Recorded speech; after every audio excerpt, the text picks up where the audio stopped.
Good afternoon, good morning, good evening, wherever you might be in the world. We are still waiting for a couple of people to join us, but we'll start anyway because we'll have a busy hour when they arrive, because we always do. Whenever Chad turns up, he always has a lot to say. So g'day to Bruce, Louis and Ian. Bruce has been in full rant mode this week, so I guess, should we just start there? Should we just start at that UK Airprox, which I didn't bother putting in SES News because it was just nonsense all in itself. But for those that didn't see it, maybe you could tell us what it was about, Bruce. Yes, apparently in the UK, someone with a drone deliberately tried to knock an aircraft out of the sky. Apparently, I say apparently because that's what the pilot put in his Airprox report. And of course, the gutter press have picked this up and run with it, and it's headlines all over the UK, and even Sky TV, I think, was carrying this news report, telling the world how this drone flyer was trying to knock down an aircraft on approach to an airport in the UK. And it just speaks to the problem we've got as a community fighting this vilification thing, which has been going on for so long, and it's showing no signs of abating. The media they're getting so much mileage out of these stories, they just keep hyping them up. Now, what intern spends their time trawling the Airprox reports, looking for one that'll turn into a nice, sensational, juicy story because the pilot has said something that cannot possibly be substantiated? I noticed I didn't see any note in the Airprox report of his altitude at the time he saw the drone, and how far he was from the threshold of the runway, because he may not, if there was a drone, he may not have even been flying illegally. He may have been below 400 feet. He may have been more than 1 kilometer from the airport under the air navigation order. So, and there was, 20 feet. He saw it 20 feet away. And I think anyone that's flown full-size aircraft knows that anything that passes you at 20 feet disappears pretty damn quickly, even if you're on approach in a relatively low speed. So there's been comments on the video rant I did, people saying that they're pilots and there's no way sitting in the left-hand seat of a Piper you could look back over the wing and see anything. So it's all airy-fairy. And of course, I referred also to the situation here in New Zealand with that journalist who saw an opportunity to sensationalize his incident. And I call on the media to do some follow-ups. Where are the follow-ups? At least in the UK with the shopping bag and the airliner incident, they had the good grace to say, oh, it was a shopping bag.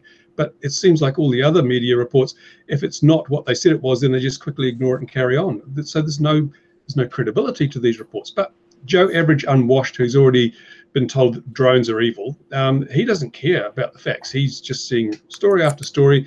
And it's so coincidental that this comes at the same time that they've got this consultation, this survey going on. And so people who've read this news report about this drone trying to knock down a manned aircraft will probably rush off and fill out that survey and say, ban the damn things, shoot the pilots. Until Chad came along, we didn't have any unified voice speaking for drone flyers. Oh, hi, Chad. Hey. Well, go on, Drew is my voice. Yes, Andrew's here. Yes, it's the former head of Rotor Riot and the new head of Rotor Riot. We have FPV royalty in the house, as they say. G'day, guys, and thanks very much for taking the time to join us. We're just talking about the Airprox incident in the UK that Bruce ranted on about, and all I'll say is to that, Bruce, is that I saw that report as well. And I have written an email to the Airprox board because I'm quite surprised they allowed that sentence about the pilot was convinced it was flying towards him, or whatever it was, to go out into the wild. I thought that was very irresponsible of them, and a little bit of a sea change. The Airprox board are normally very black and white or binary with what they say. Nod, nod. All right, let's move on.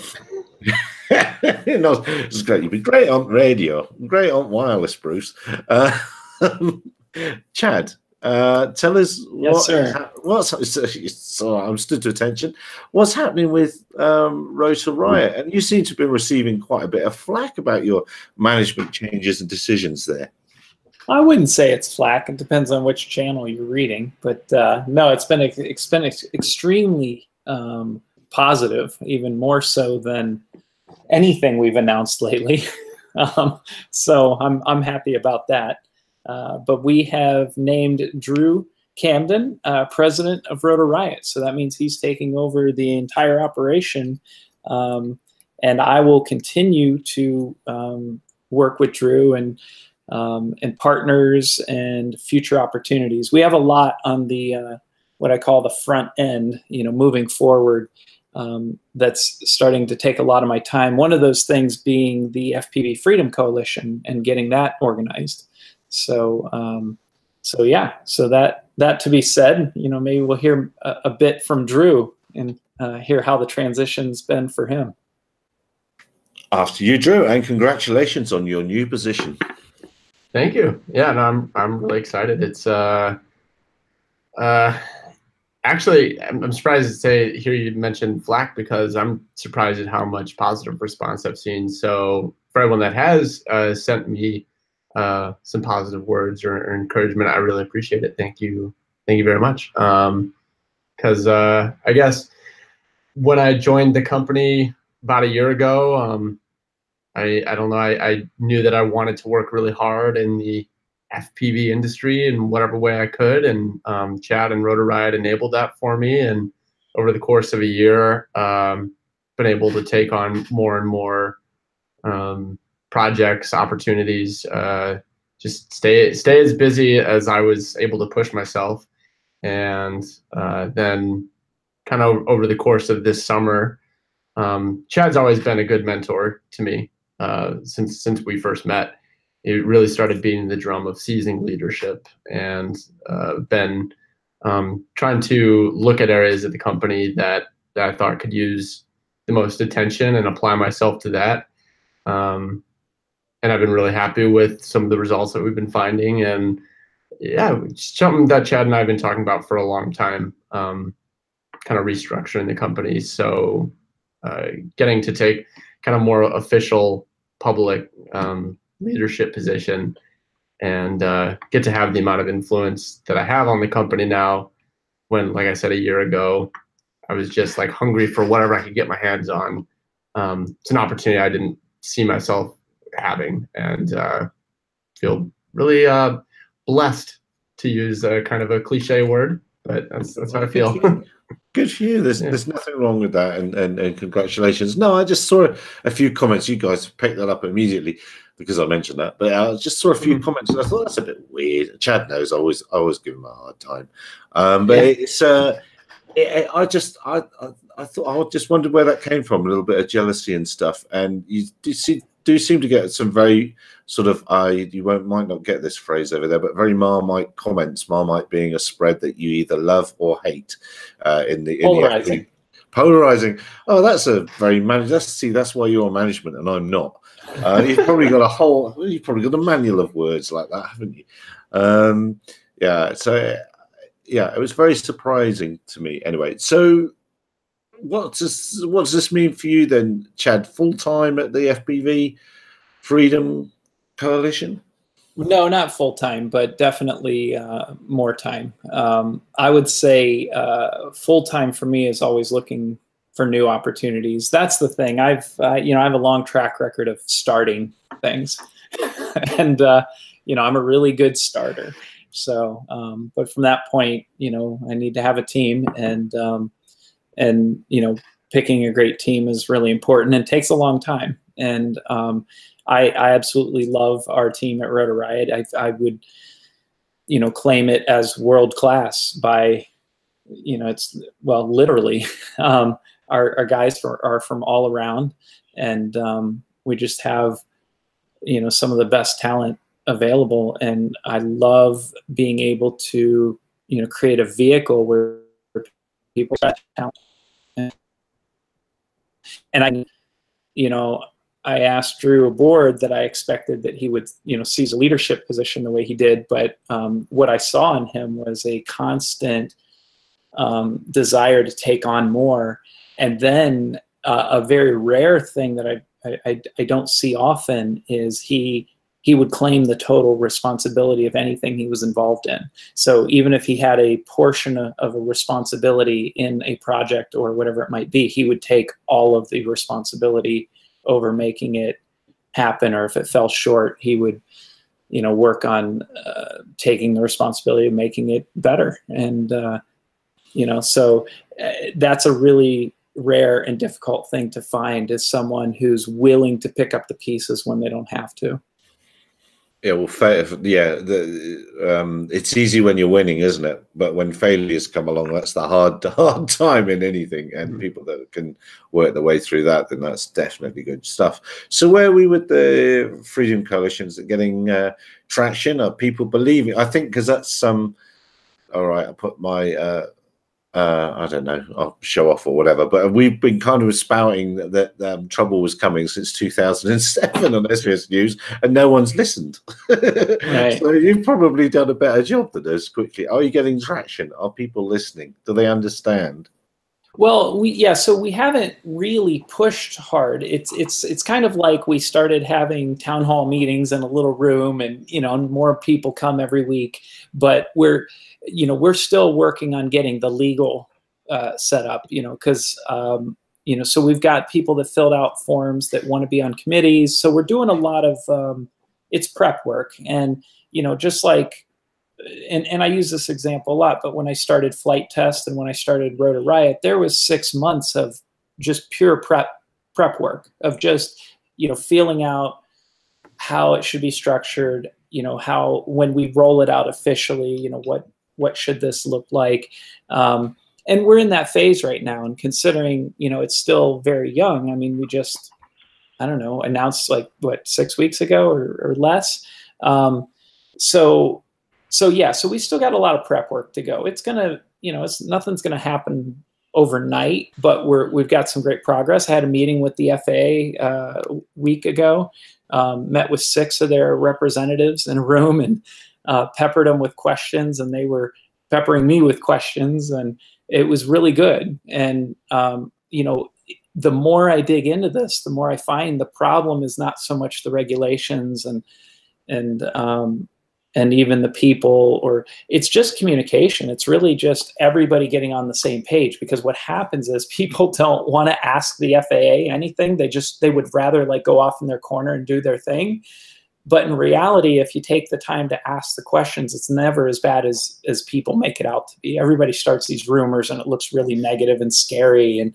But if you really go talk to people, you'll find out, half of them fly model aircraft. So they're not this evil entity that wants to crush everybody's fun. They have the responsibility of getting everybody to play together without killing people.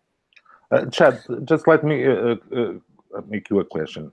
If an FPV racer is a professional racer, does he have to comply with Part 107 of the rules? Well, so when you get into language like have to, that's where it gets tricky, because right now it becomes this circular discussion, because the FAA says you have to abide by a CBO's rules if you fly a particular aircraft that falls within that. And so that means that it's still not super clear. So what then you have to do is, well, what's a CBO? That's a community-based organization. Well, which community-based organization? Well, right now it's the AMA. That's like the only one that encompasses what we fly. So if the FPV Freedom Coalition becomes a CBO, that means we get to make different rules, which means they might be based. Are the guys professional and receive money for what they do? That's right, the yeah, but you're professional. Right, and then a CBO can actually get a waiver for that. So, it's not really clear. Like there's a lot of gray areas still, and there's a lot of shaping that can be done from this point. Yeah. Okay. Now, it was just a curious question, because if you're earning money from doing FPV racing, you're Part 107, period, right? Right. Well, that's the way a lot of people look at it, and they say period, but who's been prosecuted? Yeah. That's another issue of the John laws all over the world. So don't worry. Right. So when you want to talk about, well, what can you do, what's legal, and what has actually occurred, those are 3 different conversations. And and that's where oftentimes civil disobedience helps shape the law. So it's not going to be easy. The problem, though, is that if you have a law that is enforced but not enforced, it can still affect your insurance situation, because the insurer will say, I'm sorry, you broke that law, we're not covering you. So that makes it very difficult to work with laws that are really bad, but people accept them because they're not being enforced, and that has to change. Absolutely. And I think, again, you know, so one of the things I did when I was at the FAA meeting, I was asking about waiver. You know, so if you're flying 107 and you want to get a waiver, you can actually get a waiver for the location or the event or whatever you outline in what's approved for the waiver. So if we say, you know, we're going to start doing events at a location, we can get a waiver for up to 2 years to abide by, you know, different rules. That what the FAA is going to want to see is a clearly defined risk. You know, say, hey, here's all the risks, and they're going to be diligent about that. And then they're going to say, okay, how do you mitigate each one of those risks, and is it sufficient? And then if once you get that waiver, you can start to set a new precedent, because then what happens is that then becomes a sample for someone else to say, oh, okay, well, they're doing it this way, so we know that these points, if we lay it's likely going to address the same concerns, and then they can build upon it from there. And then once something happens over a certain amount of time, then it becomes a great, you know, user case example for other people. But again, all of this takes time. None of this is going to happen overnight, and it's going to take a lot of dedication to, you know, slow, steady pressure is what it's going to take. Well, that's the interest. That's exactly how they got the 1,000-foot height cap in the UK, by proving year on year, well, you know, we can do this. Okay, they did whatever that was that the CA wanted for a year or so, and the CA said, "Oh, okay, yes, you can do that." And then they went on to the next thing, and that's how they've worked with the Civil Aviation Authority. I'm going to get this wrong. I'm pretty sure it's Ian. Help me if I'm wrong here. FPV UK, I think. But I can't quite remember what they're called. But yeah, they've worked slowly, steadily, and increased the what's allowed to FPV pilots over there. And it's always surprised me that the USA hasn't done the same. And well, obviously you are now. You've started, but you're several years behind that game, really. So bad luck. But well done. Hopefully we can expedite the timeline. But I think even an expedited timeline is going to be slower than we all want it to be. But at least, yeah, as you've correctly said, you know, you're proving points and define points, and you'll steadily go on and win the war in the end. You know, it's not all about every little battle. So fair play to you. Fair play to you. I look forward to watching that with interest, and of course we'll help you in whatever way we can. Well, thank you. Anyone else? Well, has anyone else? Have you got anyone else got any questions for Chad before we sort of move along? And of course, was this going to be a in terms of the Freedom Coalition, is this going to be a solely US centric thing, or is it going to be a global thing? Are you going to organize chapters in different parts of the world and then sort of have an umbrella aspect to the thing, which means that you can speak with the voice of people from all around the world rather than just, you know, having it fragmented by country? Because obviously having a global organization is a huge, massive benefit to the smaller countries where they just don't have the weight of numbers to have much clout with the authorities. Yeah, just so my viewpoint on any of this is always global. However, I've started enough businesses to know that I typically bite off more than I can chew. So I do believe that to start, you know, this needs to be US centric, and we need to start making, you know, prove a couple of results.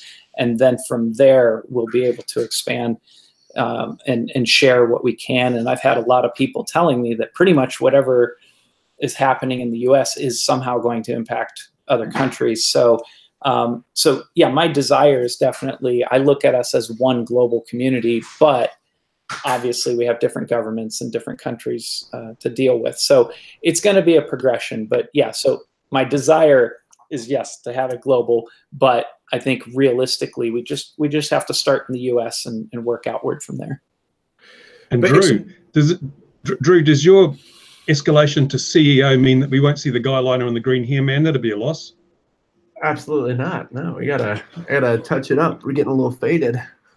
Yeah, I was actually wondering if either he's getting old like me, or if he's just growing it out now that he's the boss. He's been ordered. He's got to put a suit on. Now he's the man. Just look what it's done to him. But why do we need this FPV coalition? It's over, isn't it? The whole FPV racing industry it's had its day, hasn't it? No, I think No, I'm inviting. No, Chad's been here before. Chad knows the trouble I bring. But what do you think, Mr. CEO? Is it over? Is it over? Have we me or Drew? No, the CEO, not you. You're the bottle watcher. No, I'm the CEO. Drew's president. No. Oh, president. He's keeping. We want to hear the president. The president is the guy that determines things. So we want to hear from the president. The president. All hail the president. There is FPV Go there. for it. No, I don't see how it could be. I think it's bigger than ever. I see more and more people in the public kind of identify. To go off something anecdotal, the more people that I interact with kind of on a daily basis that kind of ask about what I do are having more of an understanding of what that is. So I jump back to a year ago, someone's, oh, what do you do? And I say something about drones. They're like, oh yeah, I saw something like Super Bowl Intel like that. No, not like that. But now if I mention FPV drones, like, oh, like the racing, they get it a lot faster. But that's still anecdotal, right? So so beyond just kind of those one-off interactions, I mean, we're still seeing subscribers go up. We're still seeing businesses' sales numbers go up. We're seeing product innovations. Yeah, we see companies. We are seeing some companies exit the market, but I don't think that's a decrease in the overall business. I think the businesses are getting focused on a smaller number of successful companies rather than everyone and their mother as a drone shop, right? You've got more powerhouses now rather than such a fragmented industry. So I think it's getting stronger and it's just getting more focused. But do we still need a global player to give credibility to FPV? Because at the moment we have smaller companies providing pieces of service. So it's FPV racing is still a bit artisanal. You cannot go and get from Target or Best Buy an FPV racer. You can. They're not very good, but you can. Yeah, but that's the issue. That's the issue. So, and I have a theory on that. I think really wise investors are not going to jump in the game before it's. So let's just say I have $500 million to invest in an industry. Why would I jump in the beginning stages when it's nothing but a mosh pit and everybody's duking it out? I'm going to wait till the last few are standing and then place my bets. Do you think all industries expand like that then? There's a sort of an explosion of an industry and then, okay, all right. Okay. Yeah, it's happened in computers. It's happened in smartphones. It happens all the time. It's the initial hype spike. And actually, smartphones is a really great analogy because you think everyone was making smartphones, and now name them. It's like, well, Android and Samsung. Oh, not Android. Exactly. iPhone and Samsung. It's gotten really focused. Whereas at one point, everyone had a touchscreen smartphone competitor. Nokia's gone now. LG is kind of a joke. It's Yeah, I mean, it happened in, let's just say, internet service providers. You pick it. Like, I don't know if you guys remember how many different internet service providers there were when it first boomed, and now it's down to it got consolidated by the communications companies. So now your internet service provider is AT&T, not Net Zero, and so it happens in every industry. And what baffles me is not that it's happening, but that people don't look to the past to see what's going to happen. I think because I worked in marketing and I had to constantly develop new campaigns, and actually this year it would be 20 years that I started my video production company. And it's the same thing over and over and over. So there was no reason why it wouldn't happen in this industry. The only difference is I think everything gets shorter. So in skating, you know, there's a very similar parallel to freestyle, but in skating, it probably took 15 years to do what happened in 3 in quads. But isn't the market, the FPV market, much smaller than the other markets? Because we cannot compare the FPV market to a smartphone or a computer market, or can we? Well, I mean, you can. It depends on at what stage. Like when. Okay, so when do you consider the first smartphone? Because yeah, but you know, imagine that. Who is the potential client of a smartphone? Everybody. Who is the potential client of an FPV drone? I would say not everyone. Well, and that's why I brought up skateboarding, because skateboarding is much closer to a one-for-one comparison. But I can still take skateboarding and compare it to the smartphone market and show you that even though one's bigger, they're still pretty much in correlation as far as the movement. What happens is you have a spike, you have a big dip, you have a little rise, and then you have this little. Actually, you want to see what that looks like? Look at Bitcoin, and you'll see it. You'll see exactly what I'm talking about. Bitcoin did this. It boomed, came down, it's doing this, and now it's stabilizing. And it's probably going to stabilize. How many uncountable number of these small crypto coins were there? And now they're focusing in the smaller, actual, reliable coins that are backed by businesses or technologies or communities. So, I mean, yeah. Right. So even though we have Dogecoin, Catcoin, it was ridiculous. And then now it's Petrocoin, Venezuela. But what they do is they base those altcoins are based on one of the big ones. So typically, you know, like, and I don't know any offhand, but if you have like an altcoin you've never heard of, it'll be typically based on, you know, Ethereum. I think Ethereum, one of the others. Litecoin. Yeah, but where shouldn't the FPV market try to make itself more appealing to more people? Because at the moment, if you want to get a good FPV or a reasonable quality FPV, you have to go and shop around and build this with that component, with the other component, because as you well said, have you been to store.rotorriot.com? Because our selection is phenomenal. It's organized in a very intuitive way. You can find everything that you need. We have build videos. I have it open on another window. I have it open, but you still have to know what to do to build yourself a drone. Yeah, but I think the guys have put the videos out over the years, and the instructions are out there. And well, how much of FPV it then is the flying itself, and how much is the building and doing and fiddling and tinkering, and you know, is it 80-20? What is it? What is FPV? Something I struggle with is removing building from the equation, the secret, because I think a lot of companies get into this and be like, we're going to make a drone, and it's going to be the simplest. Things are going to plug in. You're not going to have to solder. It's going to remove all these barriers and and they come and go, and they have different levels of success, and it's going to continue to improve. But as far as it being the secret, let's look at skateboarding. If you want to learn to kickflip, you have to try 100 times to kickflip, roll your ankles, sweat in the garage. You just have to learn to do it. So there's something to be said for there are certain barriers in FPV that overcoming that hurdle is why you like it in the first place. Learning all this stuff and learning to build that challenge, that difficulty is part of it. And it comes down, we see that in skateboard.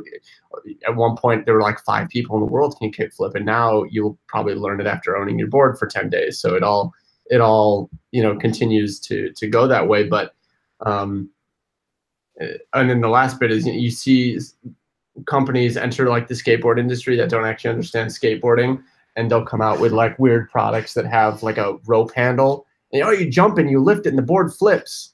You can well, you didn't actually learn how to kickflip, right? It doesn't actually get you anywhere. So I don't know where the line is going to be. What level of technical proficiency are you going to have going forward? I think some things are going to go away. I think PID tuning, that's you already are at the point you can just fly the stock PID values. It's fine. Wild Willie just did a video on it. I think it's phenomenal. You fly as a stock race flight setup, and then, or sorry, flight one, and then he tunes it, and it's like the same thing. So certain things are going away. PID tuning's probably, you're not going to need to do it. Soldering, are you always going to have to solder? Maybe, maybe not. Are you always going to have to be able to turn a hex wrench? Yeah, you're never going to stop having to do this. So there's certain things that are just always going to be there. Okay. Or maybe I'm wrong. Maybe we'll come up with tricky question now. How far are we from getting an FPV vehicle as easy to deploy as a DJI Phantom or Mavic? Well, technically it's almost out there, or it's pretty much out there. Here's the problem. It's not the innovation. It's not just the speed of development. And I pulled this up because I knew I was going to make this analogy because I like to use this one. I don't know if people remember or are aware of push button gear shifting. You know, it was the very first time it was introduced was 1956. We have lever gear shifts and have had them for a long time. And now, you know, even in our BMW, it has a shifter, but it's not linked to anything anymore. What happens is people get used to doing things a certain way, and it gets ingrained in the culture, and people don't want to push a button. They want to move a gear shift because that's the way it should be done. Not because it's better, or it might be, it might not, but it's more cultural. It's bred into our psyche that that's the way it should be. So it's not the innovation that moves so slow. It's the movement to adopt it. And, you know, in FPV, the problem is people still don't understand what freestyle is. Like what Drew is extremely talented at right now is the way that he can fly. The definition of what it is isn't even fully formed, because we say FPV freestyle and people still don't know what that means. So there's a whole art form and activity that is getting bigger every day. And we're seeing more and more videos on YouTube every day. We're getting more views. And yet it's not even fully defined. So when that becomes a household thing, like when people say FPV freestyle and you know what that is, you're going to see much quicker adoption. And then when somebody comes out with a ready to fly quad, it will be purchased. But unfortunately, it only moves as fast as people are willing to move it forward. And because I see this all the time, people think that it's the innovation or people aren't inventing fast enough, and it's the culture. It's the chicken and egg problem. Pretty much, yeah.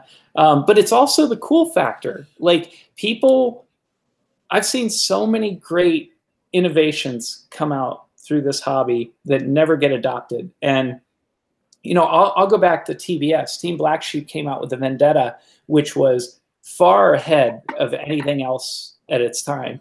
I mean, with its molding techniques and everything, and it was an all-in-one unit, ready to fly, flew well. No soldering. You could do all repairs without soldering. Yeah. I mean, actually, you could probably still buy it, but the problem is it was too far fast. People weren't for it. What happened is they knew what a flight control was. They knew what a speed controller was. They knew what motors were. And I could look at this hunk of junk, and even though it was a garbly that I had to solder together myself, I knew the basics of it, and I could look up a video, and I could understand that this is a flight controller. But you buy the Vendetta, and it's got this, everything's integrated, and you pull it out, and the wires are so thin and tiny, and everything feels so fragile. It's too far, too fast. People aren't ready for it. Now, it happened in computers. It just so happens I have a motherboard sitting here next to me that, you know, when I first built my very first computer, there's about, 8 components on here that were all separate, boards. And now they're all integrated in your laptop. And if you would have started with that, the same year dealing with those 8 boards, it took a while before people would really accept a video card being integrated into the motherboard. So it's same thing in FPV or, even aerial photography platforms. I mean, it takes a while before it gets there. My biggest gripe on FPV is the lack of high definition. I know there is at least one system, but until it's more widely spread and affordable, it's a pain that the current FPV system has, in my opinion. Well, look at the Uvify drones. They have it with the Connex system built in. Yeah. It's all one unit. They're fairly affordable. I think it's around $699, $799. You can get a high def, ready to fly mini quad. But the first question that goes to most people's minds, mine included, is, okay, when I wreck it, how expensive or difficult is it going to be to repair? That's the point. That's what I was saying. There's at least one system that does high definition, and it's not, let's just say, affordable to anyone. Right. Yeah, I think the real innovation is going to come in the experience. You know, one thing that I would love for us to do, Drew, is have like, you know, replacement programs, things that are like, you break something, boom, you're part of a process, a system. You know, you pay a fee, a monthly fee or whatever, but you just know you can go tear stuff up and just get replenish parts, you know, something like that. Could we call that like a refresh or something like that? Is that what we could call it? Yeah, but that's something DJI do very. Isn't that what's the DJI one called? It is that, isn't it?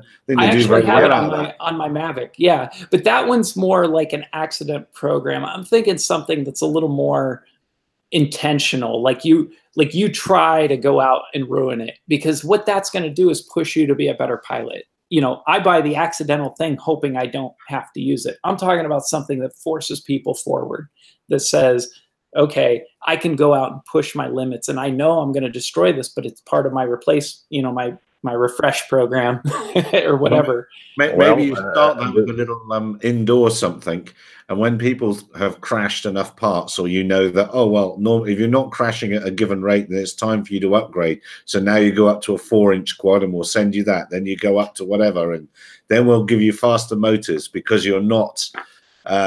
You know, we've worked out you're not crashing as much, therefore. But yeah, right. There's a whole introduction into package. But I suppose that does bring up a whole training and experience sort of thing. Yeah, it's a tricky old business, FPV, and it isn't going away fast. I know that. But I do like to pull your chain on that one.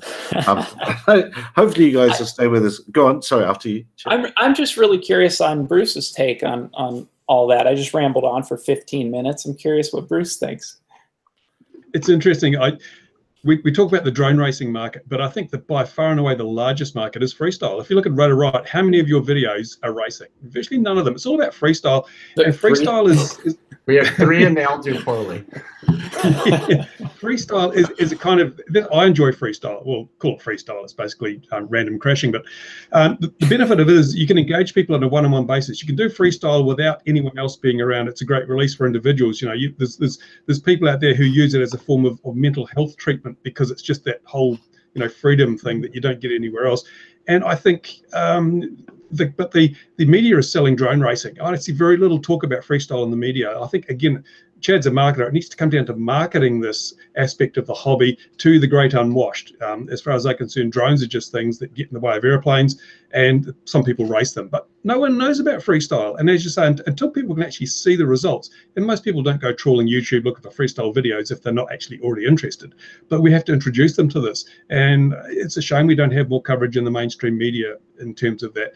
But yeah, there's a big marketing push we have to do to try and connect the people who, if they knew about it, would become freestyle drone flies, and the hobby, the market, and everything like that. So hopefully it'll happen. But in the meantime, I think we just have this disconnect. And I do my best. Like every time I go out flying, I take a spare set of goggles, and not one person has said, "Oh, this looks crap." You know, they're all, "Wow, this is fantastic. Where can I get one?" But when you're working with just a small group of people, we don't have the reach. We have to use some leverage through the media to do that. But all the news reports, oh, there's a drone racing event here, and you see it on TV, and all you see is little black dots whizzing around your screen. Think that's boring as bat poo. It's not until people actually get the goggles on them and they're out there and they experience it firsthand that they suddenly fall in love with it. We've got to do more of that. Mm-hmm.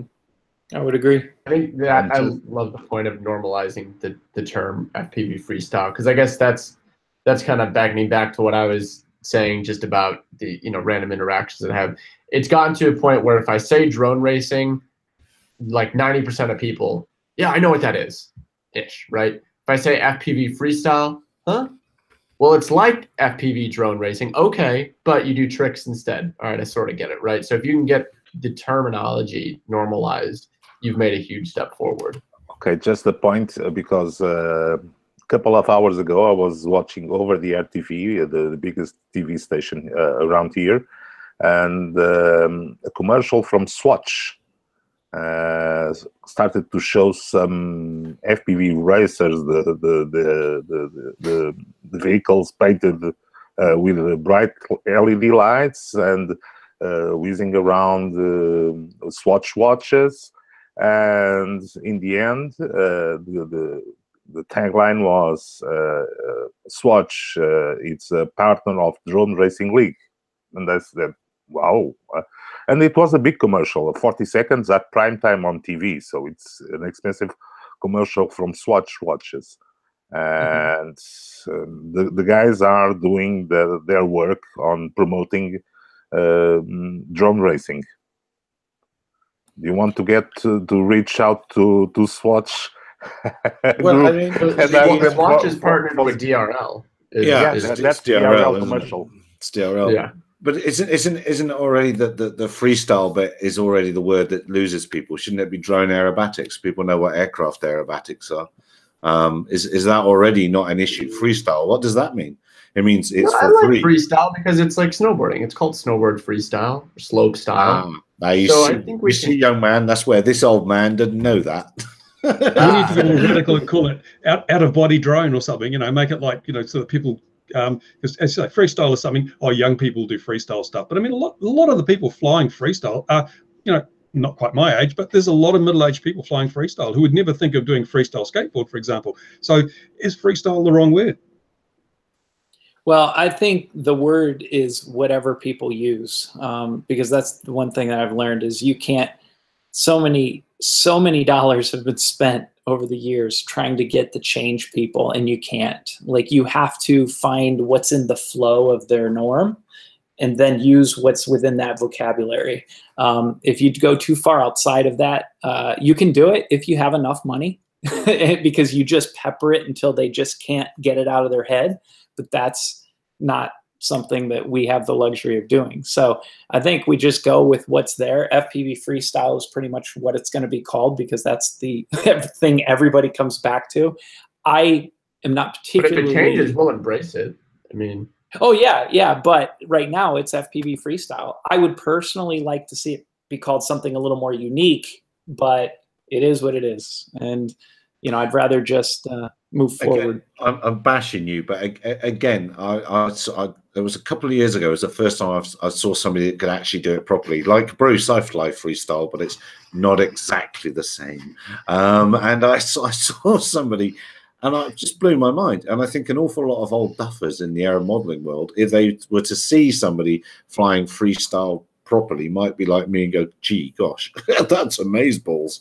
How does that work? That can't be. Things can't fly like that.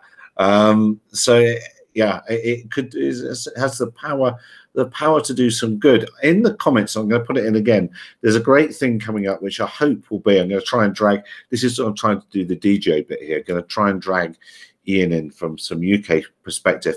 But on Sunday in the UK, they're recreating some battles from the Battle of Britain, and they have, as they would with UK television, I think it's 20 Germans and 20 English fellows, so 20 Spitfires on Hurricanes and 20 Messerschmitts, and they're FPV flying, but shooting each other down. But that should be good. It should be great for the model hobby as well, if we will, and it brings in FPV at the same time. But yeah, I don't know. So watch that. That should be some good and positive news. And with that, I should say, Ian, tell me the negative news about the UK industry and its decline, as you believe to have discovered, once you've unmuted yourself. So it's always a good idea to unmute yourself first, yes. Yeah, the CAA do figures every so often. I can't remember if it's every quarter or every month now.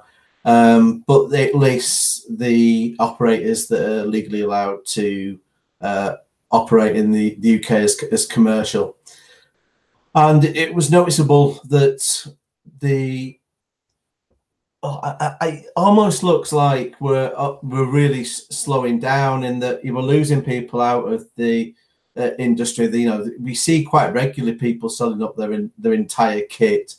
So we're losing some out of it entirely. I suspect we're probably losing some that are thinking, actually, what's the point of paying the insurance and all that? I might as well just continue on doing some work, and because they don't seem to, prosecute anyone that goes down that route. And despite the fact that to actually get trained up has dropped in price, I mean, it was originally, it would cost you 1,500 quid. It might have even cost a bit more, and it's down now to about 500. So we've got a lot more people coming in. So we must be at a point where, although I suspect we're getting a little bit more coming in, we've still got a lot of people dropping out of the industry. So it'll be interesting to see where that ends up. But now, looking at the figures, we have lost 2,816 operators, and that equates to 38% of all the commercial operators that the UK has approved today. So that's quite a significant percentage. I think last year it was less than 35%. It was. So it's definitely on the climb at the moment. So this is in complete contradiction to what the PricewaterhouseCoopers report said, that was suggesting that everything was rosy and we're going to have a booming drone economy that's going to create, it's generating more money than our telecoms industry, which it sounded ludicrous then. But when you look at these, look at this trend, it does bring it into question. It's interesting. America's just having the first 2 year period where people need to now reapply for the 107. So they're going to have a similar, or we're going to see a similar stat out of America soon. How many people have kept their 107s in place, have bothered to renew them? So it's a very interesting time for the commercial market. Which is by no means dead, but you've got first movers. I was thinking that perhaps I think now actually might be the time to join the industry, and Chad's probably got some ideas about that, because a lot of things have been tried and failed, and other people have made those mistakes for you. And as long as you do your due diligence and have a look about properly, you can probably work out which markets to have a crack at and give it a good go at. And other people have done the hard work for you. I don't know. Do you think that's some sort of business rule, Chad?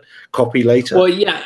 The first thing I wanted to do was draw a proper correlation, because right now, this is kind of, Drew and I come from more the FPV world, and, Bruce is somewhere in between all of this. And then, you talk mostly on the commercial world. So when you talk about all those drone operators, you're talking about businesses. They might be individuals, but they're businesses. Yes. When we talk about FPV flyers, they're the customer. They're the end customer. The buck stops there.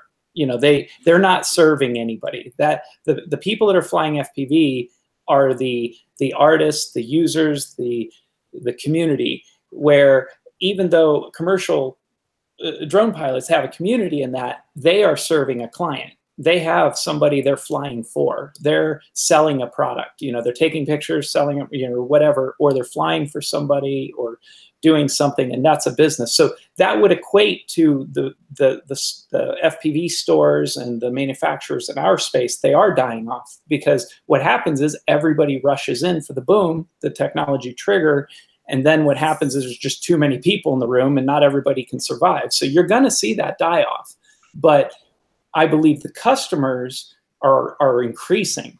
So the people buying the photos from an aerial photographer are increasing. It's just that a few guys are serving most of them, where, that's what's actually growing, is the end customer. And what people are getting confused about is, well, wait, hey, I heard this industry was booming. Yeah, it is booming, but it's also getting more competitive every single day. So is it a good time to enter or not then? If you're competitive.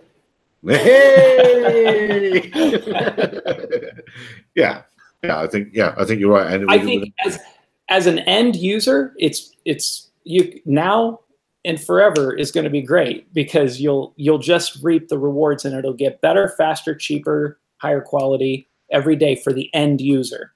That's only if regulation doesn't stop it, though, which obviously we have invested interests advising governments. Well, it will depend from country to country, won't it? I mean, at this very moment in time in the UK, it's looking very grim. But here's why I confidently say it won't. Because give me an example in history where something was making as much money. I mean, drones, Goldman Sachs says drones are going to be $100 billion industry by 2020. Yeah, well, this is like PricewaterhouseCoopers. These are fictional figures made off the fact that they see exponential growth, and the growth that even if it's 1/10, even if it's 10 billion with a B, they 1/10 of their projections. So what? It's so much money that people aren't going to stop it. Like, regulators have jobs too, and they have kids and they have family members that are working in these industries. Sorry, Ian. Chad, go and look at the drone regulations all over Europe, and you'll change your opinion very, very fast. No, I'm saying they'll change. Also, don't forget that these billions of dollars are coming from an industry, not a hobby. Yes. See, that's the issue, because the hobby user isn't seen as making money. The only money you're getting from a hobby user is the VAT or equivalent tax on the sale, which is something, but it's not all that significant to a government. If you can instead just monetize the sky, as we're seeing with telecoms, where they monetize the airwaves, and even in the UK, a single license went for 30 billion. It just puts into proportion. Once governments think they can monetize something, it can end up where the likes of only your Amazons and that could actually afford to be in the space. So I'm hoping it doesn't go down that route, but obviously the fear is at the moment that money often talks, and the governments will restrict so much that there won't be much of a hobby market there, and there'll just be a commercial market. And then what they'll do is they'll continually increase the price to operate in that commercial market. Let me just tell you something. Each flight of Drew in a certain European country would require a new authorization every flight, because they require a very strict operations manual. So every flight that Drew does, it doesn't do two the same. So he would have to wait 2 months to get an approval of a new operations manual. That's how things are going now, and it's very, very complicated. And those billions from Goldman Sachs, not so sure about that. So let's take the radio industry. The FCC regulates radio waves very heavily. There's still a thriving hobby there. There's still plenty of radio equipment. There's still plenty of Wi-Fi. There's still plenty of companies that make money using RF technology. I don't know. I think Bruce can speak to this better than me, I'm sure. But I think you'll find a lot of people are worrying about bits of spectrum. And as Ian mentioned there, spectrum in the UK bought out for the telecoms industry. I don't think it is quite as... hams are getting sidelined. Hams are getting sidelined. Bits of bandwidth are being taken from them and given to commercial operations. This industry, it's a huge industry, but it's the Amazons. It's the people who are going to use this in a commercial perspective. And the more, in fact, the Goldman Sachs report works against the hobby, because it's saying this 0 to 400 feet is far too valuable to let it be used by people who are just having fun. We need to make it available to the people who are earning money. So it's going to put more regulation on hobbyists in order to free it up for commercial operations. So as the hobbyist, we get marginalized, and we will be marginalized very, very quickly unless we're able to counter this in some way. And let me throw one in before you guys go into this as well. Let's just throw in that some people are saying air taxis, and we have all built and crashed RC everything, all of us. People are saying air taxis will be operating by 2022. Can we really see that? And that is part of the get out of the first 400 feet. So that's just, to me, as nonsense. Anyway, I'll throw that back out there. Well, I'd agree with you being nonsense, just for the fact that all it would take is one accident and that market would significantly plummet. And it's the fact that even with the car crash, despite the risk of injury there, that you multiply that once you're up in the air. So I mean, I wouldn't get personally, if you've been in like the RC hobby, I wouldn't get in something like that, especially if you got in a taxi driver says, I've just flashed the latest firmware, I'd be getting out and say, see you later.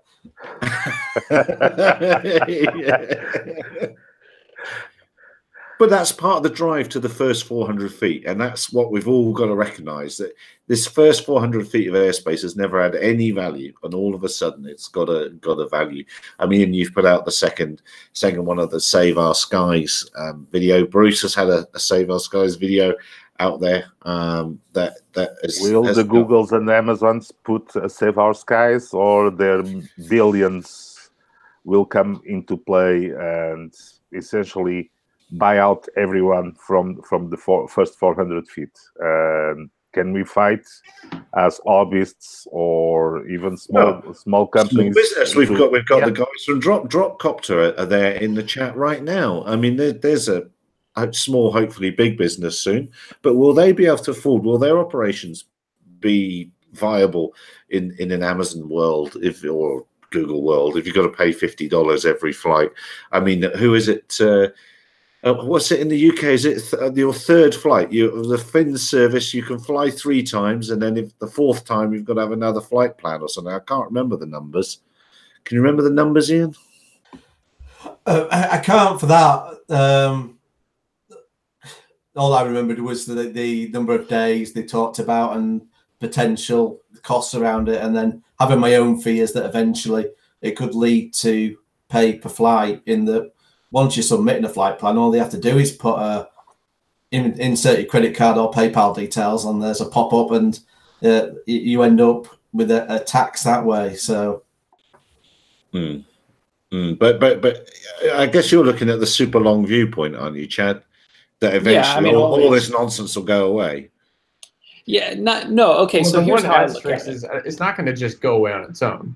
But if people come together and do things like create the FPV Freedom Coalition, have these conversations, care, and do something about it, then it either goes away and we win the fight, or we lose it. But it doesn't change.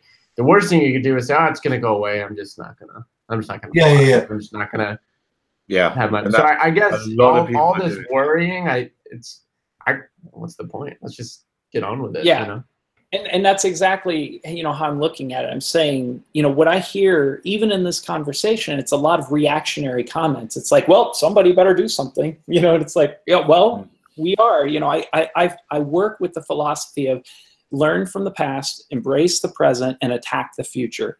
And that's what we're doing. We're putting a purpose for what we're doing. We're not just hobbyists playing with toys. Like Bruce, you touched on it a little bit. There are people that have gotten over mental health issues by doing this. So when there is a bigger purpose for doing something, people will give way. If you say, okay, I want to deliver pizzas, I want to help, post-traumatic stress syndrome war veterans, who's going to win? And obviously that's just you got to give it a purpose. People will give way to purpose, but if we just want to sit around and play with toys, that's going to get pushed aside. But if you have a bigger purpose, which that's one of the things that I'm focusing on right now, is there is so much that comes out of this silly little hobby. I mean, everything from mental health to education to innovation. I mean, so many great things come out of it. I have this belief that when you show that value properly, it can't get pushed aside. That is awesome sauce. Is it possible for someone to pipe Drew's videos, the FPV video, on something like a Twitch channel, or create a Twitch channel and have direct to consumer FPV experience? I don't know. That's why I'm asking.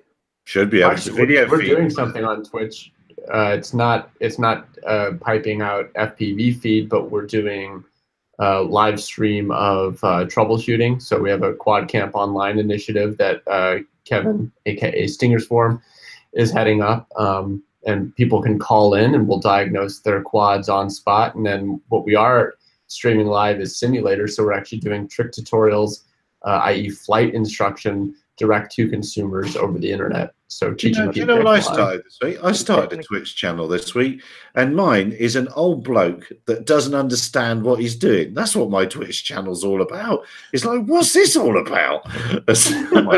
we are not the targets. That's why I'm asking Chad and Drew. If something like a dedicated, because technically it's possible, and shouldn't be a good way to promote the FPV freestyle to have live events on Twitch properly announced on all the social medias. Well, Dropcopter's I think that's a great idea. Yes. Yeah, definitely. A great comment about, wouldn't that open the door to a bunch of yahoos to pull stunts for clickbait views? That's a fair point, isn't it? If you start... You're looking at me? What were you looking at me for? No, I wasn't looking at you. I wasn't looking at you. I'm reading the comments. You won't believe what happens next. Yeah, there you go. Yeah. You must see videos or whatever and all those sort of things. But what you know, Twitch, Yahoo. What am I talking about? YouTube, Yahoo. My age is coming through. It's seeping through. It's yeah. I mean, would watching somebody flying FPV, would that work, or would that just be a bit meh? I don't know.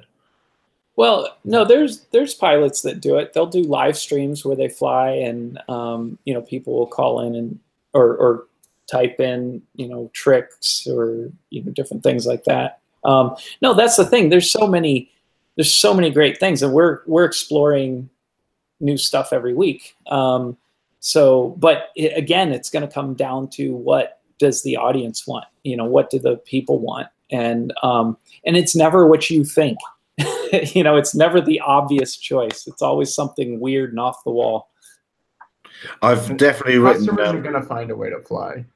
I guess that's one saving grace. I mean, okay, let's just get weird for a second and say, okay, it has to be a commercial flight. Every flight I do is technically a commercial flight. I hold a Part 107, and anything that I'm doing could be considered for my business. It's testing equipment, or it's going straight to, or it's for production for my YouTube channel, which does generate income, all $5 of it. And you can just say that I operate in commercial fashions and in commercial airspace. So just go commercial if you gotta. Yeah, it's true enough. There's a nice comment there in the comments for you there, Chad. I'll let you read that one out if you want. I don't. How do I see them? How do I see them? Oh, well, no, add your comments now. We can't see them. So if anyone would like to add comments about Chad, now is the time to add the comments about Chad. Hang on, I'll put it in our internal ones here. Hang on, I'll put it. Can you see that one if I do that? Yeah. All right, click that one and you'll be there. What's it? Oh, look, it's 3 minutes past. I've written down your give way to purpose. That was a brilliant line, and your thinking there was bob on, and perhaps that. And Sean has said that you know, is FPV part of the drone industry? Well, what is the drone industry? To be honest, yeah, of course, you could say it is, and it's part of. We should say it's part of the remotely piloted aircraft community or something like that. I don't know, but it is. It's all part in one. What was I going to say? I was going to say, did anyone else see anything else this week as we've gone past 3 minutes past? Yeah.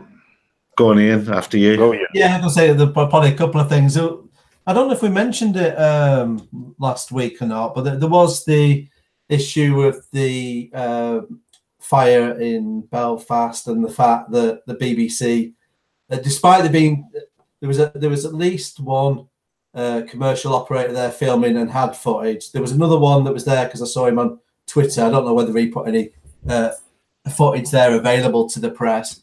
But they went and took from a hobbyist that flew straight down the street in Belfast, right over the fire, and they used his video instead. Yeah, well, that's down to the editors in newsrooms sort of being on top of what the regulations are and making sure that they get, or perhaps getting a kick out the backside from the aviation regulators should they use footage that has been gathered outside of the law.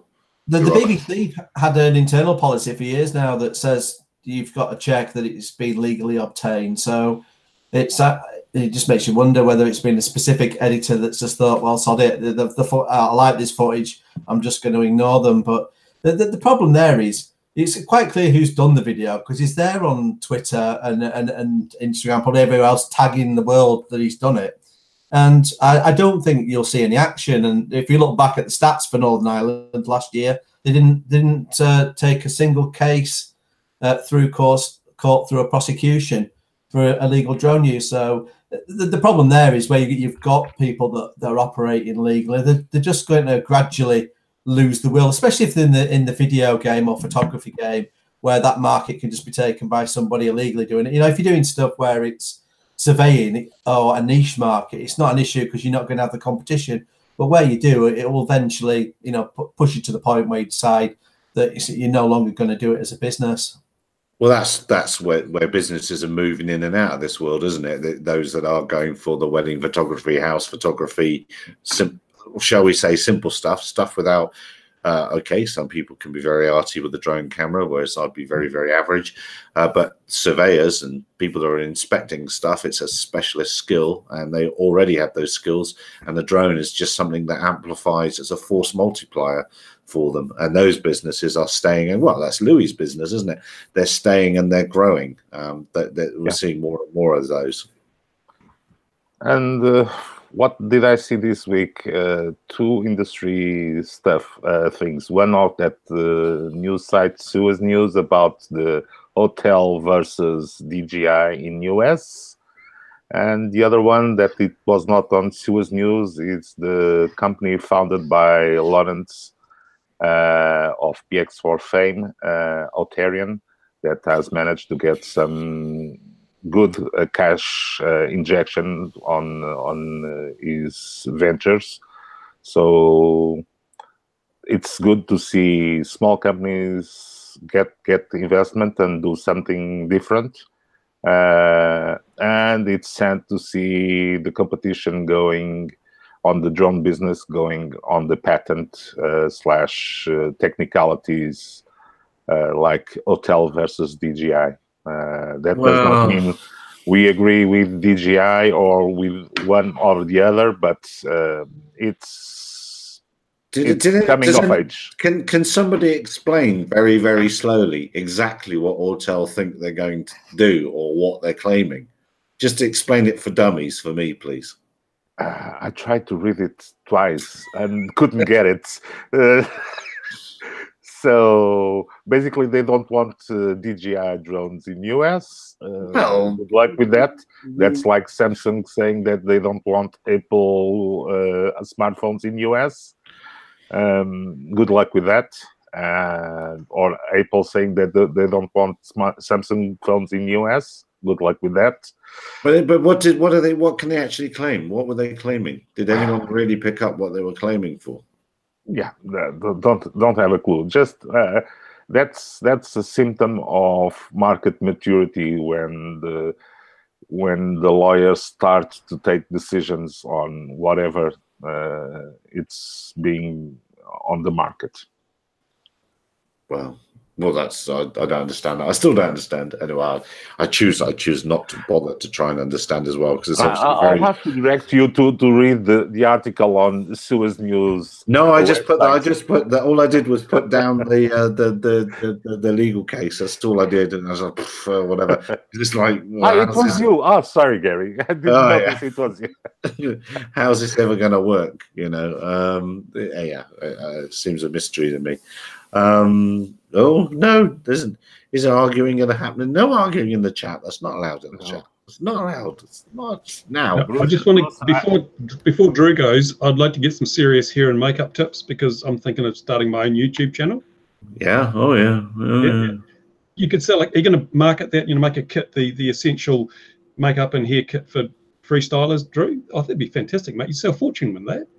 I would like to do a makeup line.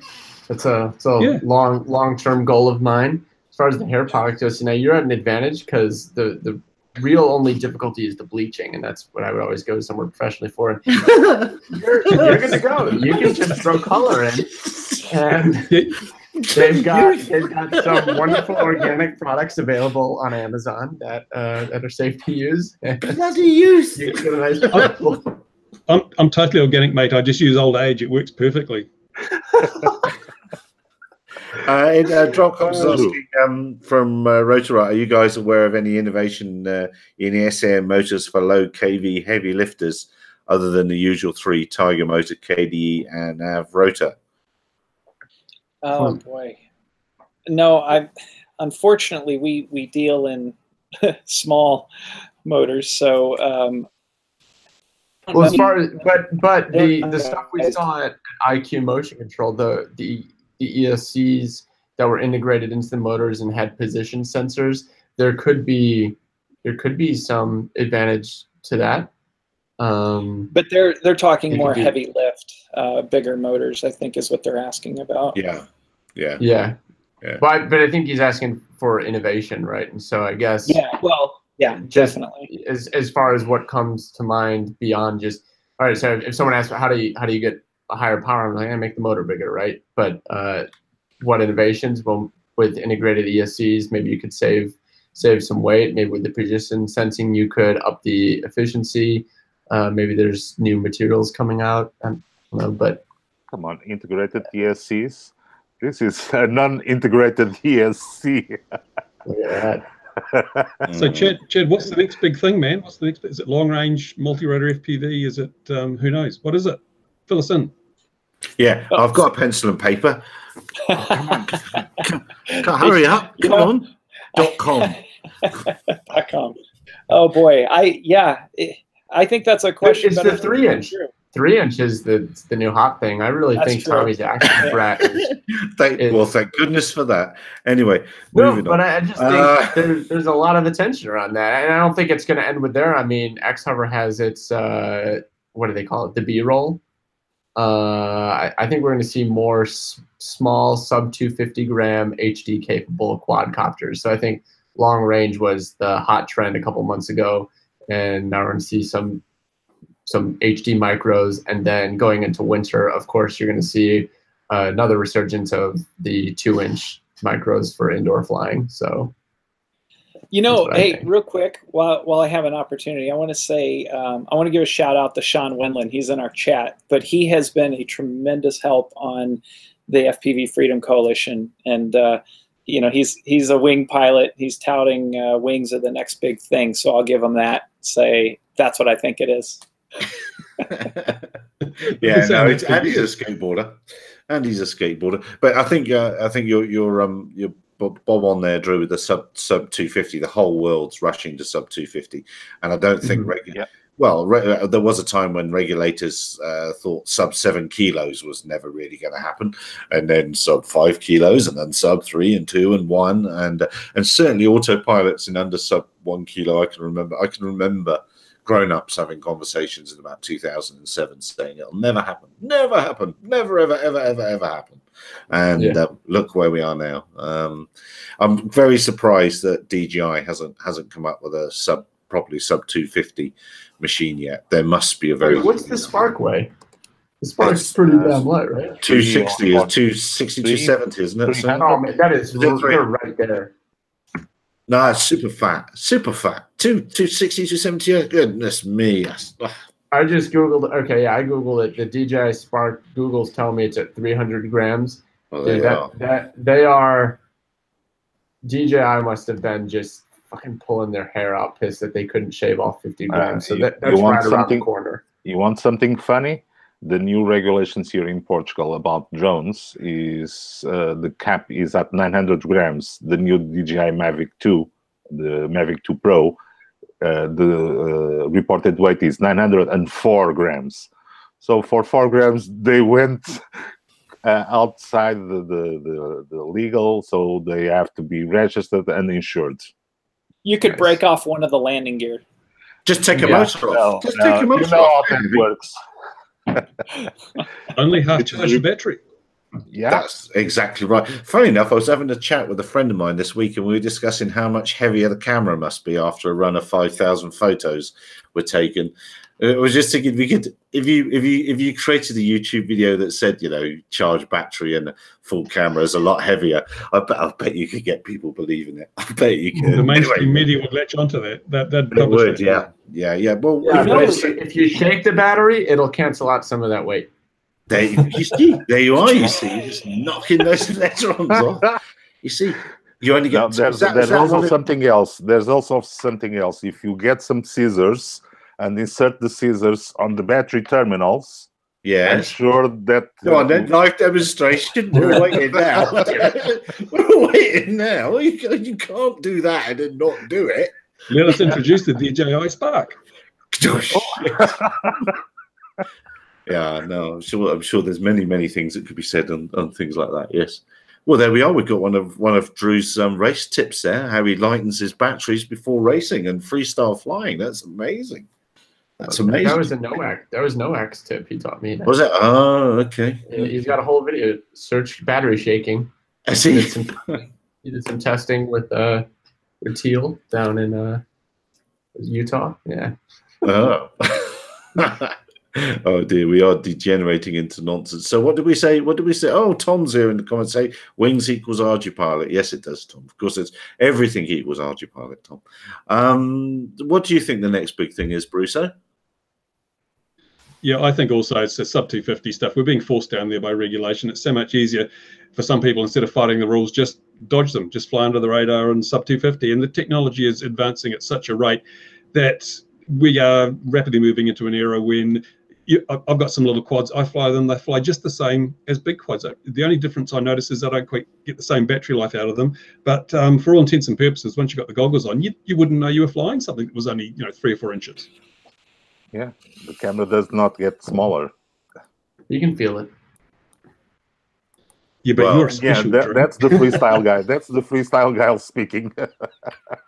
No, I'm kidding. No, I was making a crude joke. No, it is. It's truthfully, it's incredible how they've gotten the smaller quads to feel behind the goggles just like a larger one. So no, it's well, yeah, it's kind of not all that. Has Rotor Riot put up a video yet supporting or asking its UK followers to go and answer the government consultation yet, and at least have their voice heard? Chad, sir, please now.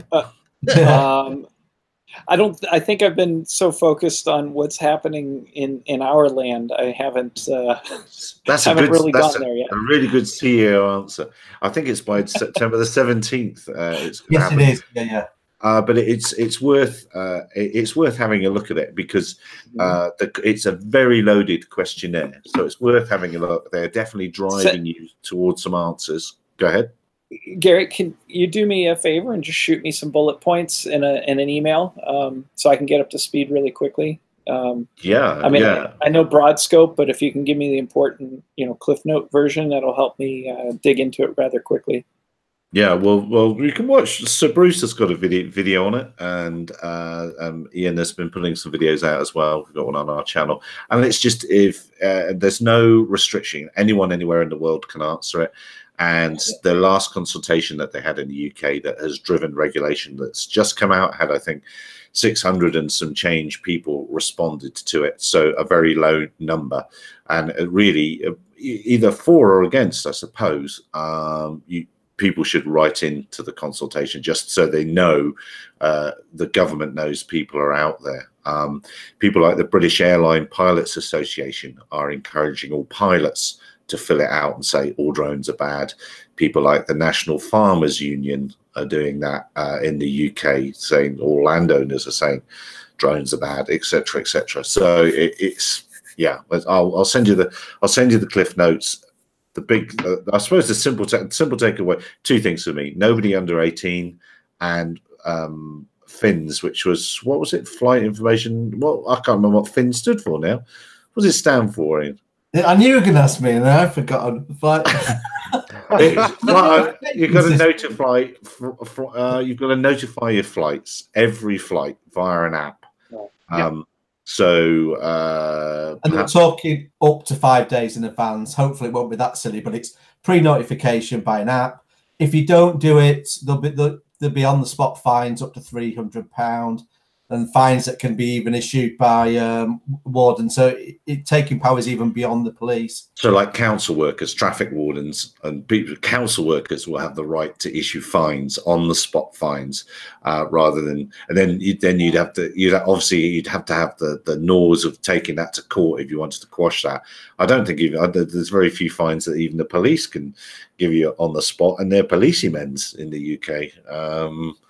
So yeah, there are also, but it's only a government consultation, and it's what do we think about all these ideas, and so the questions are very driven. So I'll send you a link to it, and maybe just get a beverage of your choice, probably an adult beverage, and sit down. It takes a while to get through, and that's part of it, I think, because people get hacked off with it and give up, and I think that's part of it or part of them trying to drive their narrative for getting less people to do it. Anyway, I'm ranting and talking out of turn.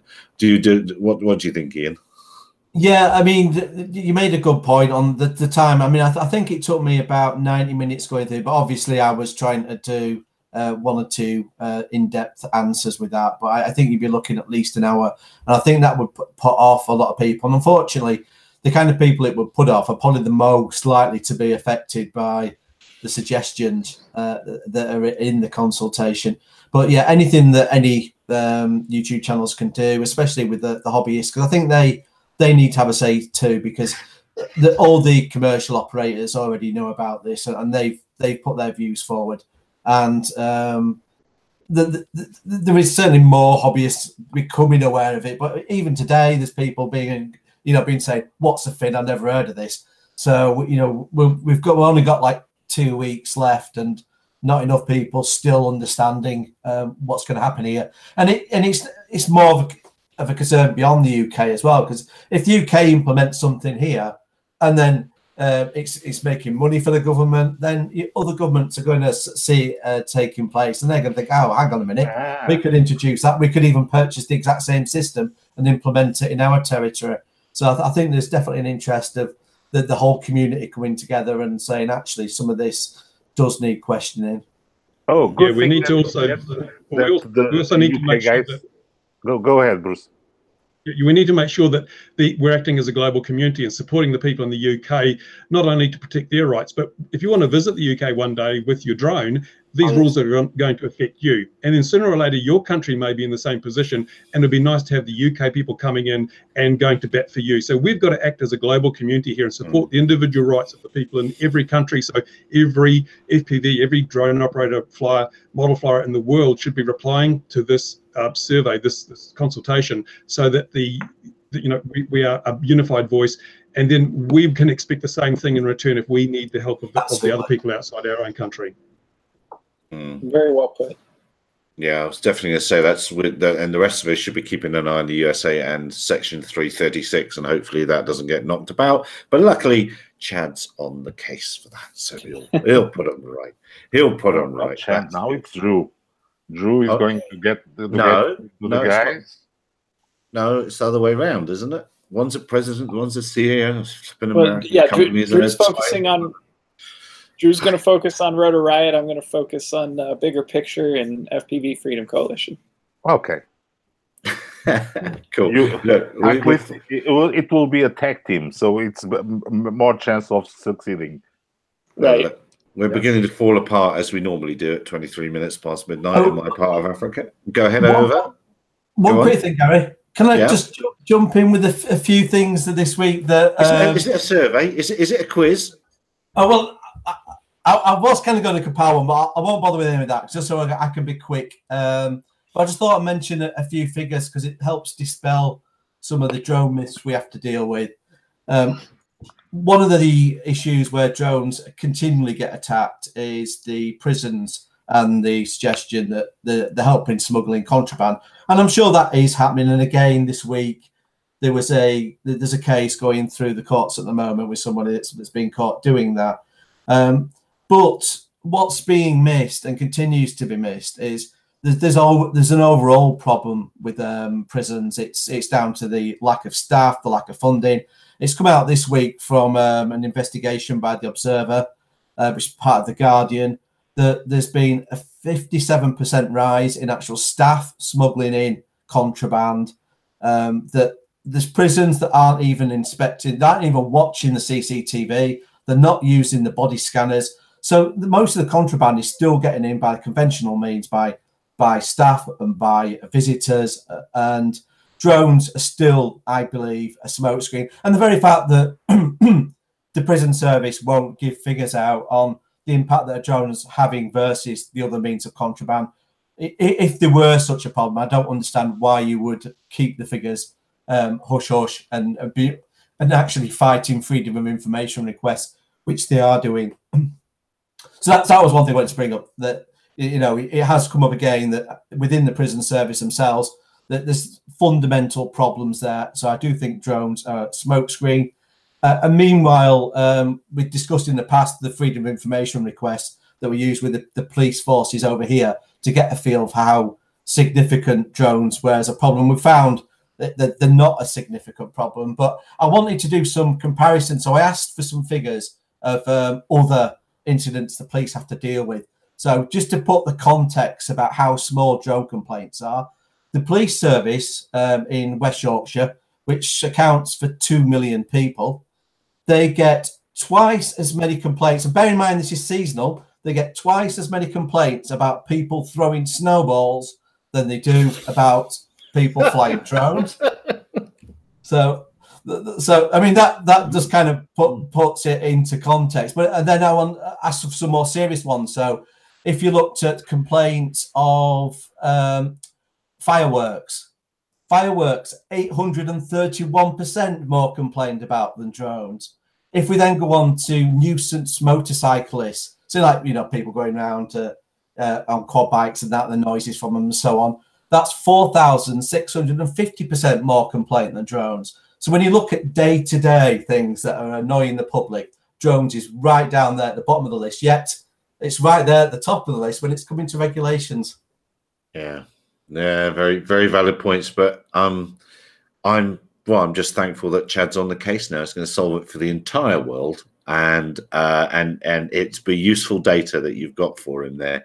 But yeah, I think we kind of intuition lets us know, and common sense and logic lets us know that must be the way things are. Yeah, we've all got a bit of a target on our back at the moment. So look, it's coming. If I can waffle for 3 minutes a bit, make it a nice neat hour and a half, but I don't think even I can waffle for that long. So I think probably time for me to thank Chad and Drew very, very much indeed. We only need a few more of them. We can have a full Rotor Riot house. That'd be great, wouldn't it? But thank you very much, and congratulations on your new job title. Thanks for putting up for my ranting at you yet again. Very, very sporting of you. We look forward to having you on again, and hopefully hearing a lot more about the FPV Freedom Coalition. Thank you, guys. Pleasure. And Bruce, thank you very much, mate. Anything on where's the balloon? Come on, Bruce, get that balloon out. Hurry up. It's spring. Have you not heard of equinoxial winds? It would be a very short flight, but it is sitting under the build table, so as soon as the weather improves, it will be up. Very good. And what's in your work week this week, Louis? Well, this is my week of dealing with regulators all over Europe. Please, smooth power with all that regulation then. And every regulator has a specific requirement. Oh my God. Well, let's not unpack that. I don't want to go there and get rid of the 3 minutes, want it? And then Ian, what are you doing this week? You're going to use that concrete mixer yet? It's great to have a house. I mean, that is very modern. The decoration features in the UK. Obviously, it's a concrete mixer in the background. I'm just keeping it inside, so this isn't a very expensive one. So unfortunately, this one, if I leave it out in the rain, it will get damaged. So it's in here for protection until I can use it to mix a base, to put it in the shed, so it can be in its own shed. I was going to say this week. the concrete mixer channel. You know, I can see it. I can see it all now. You know, this week in concrete mixers. Anyway, guys, enough nonsense. Thank you very much indeed. Dear viewer, wherever you might be in the world, thank you very much for being here and the comments you've put in there. Please join us again at 2100 GMT. Next week, have a very safe week and be flying on the weekend. Be safe there as well. Cheers, everyone. Bye-bye. Take care. Thank you. Bye.